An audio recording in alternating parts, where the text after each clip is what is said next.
Bonjour à tous. Aujourd'hui, nous allons essayer de voir ensemble ce qu'est la fonction réciproque d'une fonction. Alors déjà, pour qu'une fonction réciproque existe, il faut que notre fonction f choisie au départ soit bien choisie, c'est-à-dire il y a certaines conditions à respecter. Il faut que notre fonction f soit continue et strictement monotone sur son intervalle de définition. C'est-à-dire qu'il faut qu'elle soit continue et qu'elle soit strictement croissante, soit strictement décroissante.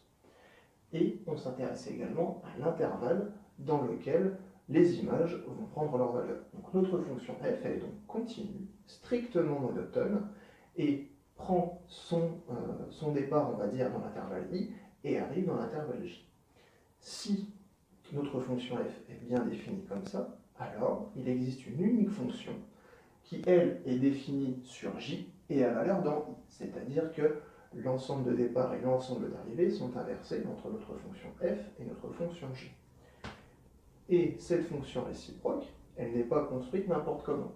Pour tout x qui appartient à i et pour tout y qui appartient à j, dire que l'image de x par f, c'est y, c'est la même chose que de dire que l'image par g de y vaut x. C'est-à-dire que finalement, nos images et nos antécédents permutent entre les fonctions f et g, à condition que g soit la fonction réciproque de f. La fonction réciproque possède une notation, la fonction réciproque de f, on la note f puissance moins 1. En somme, à retenir, notre fonction f, elle part de i et arrive dans j.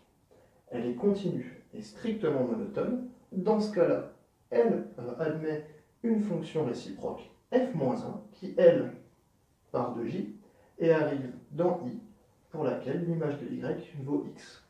Et nous avons bien finalement l'inversion, entre guillemets, entre image et antécédent quand on passe d'une fonction à sa réciproque. Petit exemple. On considère la fonction f, qui est définie sur 0 plus l'infini, à valeur dans 0 plus l'infini, qui est définie pour tout x par x carré. Et on considère la fonction g, qui est définie également sur 0 plus l'infini, à valeur dans 0 plus l'infini, et qui est définie pour tout y comme racine carrée de y. Alors, notre fonction f, si on regarde notre fonction carrée sur 0 plus l'infini, on sait qu'elle est continue, comme toute fonction polynôme. La fonction carrée sur 0 plus l'infini, on sait qu'elle est strictement positive, strictement croissante. Pardon.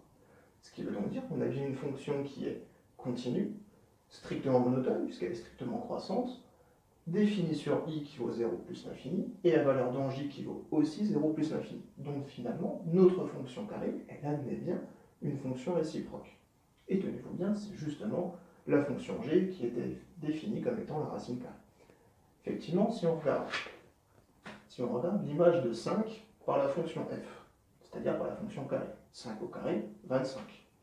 Si on regarde la fonction racine carrée, l'image de 25, c'est justement 5. On a bien finalement la permutation entre l'image et l'antécédent.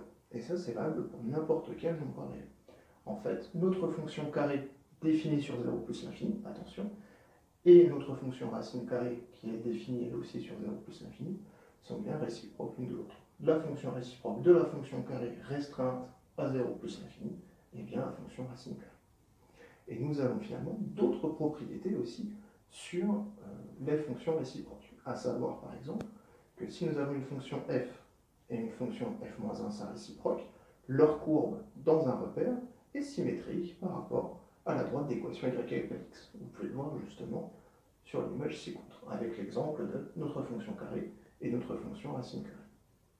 Autre chose intéressante, je vais reprendre l'exemple de la fonction carrée et de la fonction racine carrée. Si je calcule l'image d'un nombre par la fonction f, puis l'image de ce nombre par sa fonction réciproque, je vais revenir sur mon nombre de départ. Explication. Je prends le nombre 5. Je calcule justement f de 5.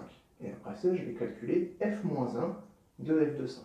Donc je calcule f de 5, 5 au carré, 25. Puis maintenant, je prends sa racine carrée, je retombe sur 5, le nombre que j'avais choisi au départ. Même chose dans l'autre sens.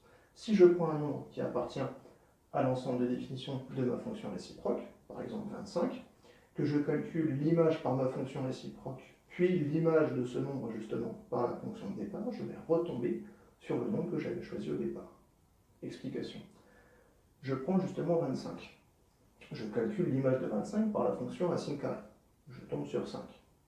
Puis maintenant, 5, je vais calculer son image par la fonction carré. 5 au carré, 25. Je retombe bien sur le nombre 25 que j'avais choisi au départ. Voilà pour ces quelques explications sur la fonction réciproque. Merci à tous.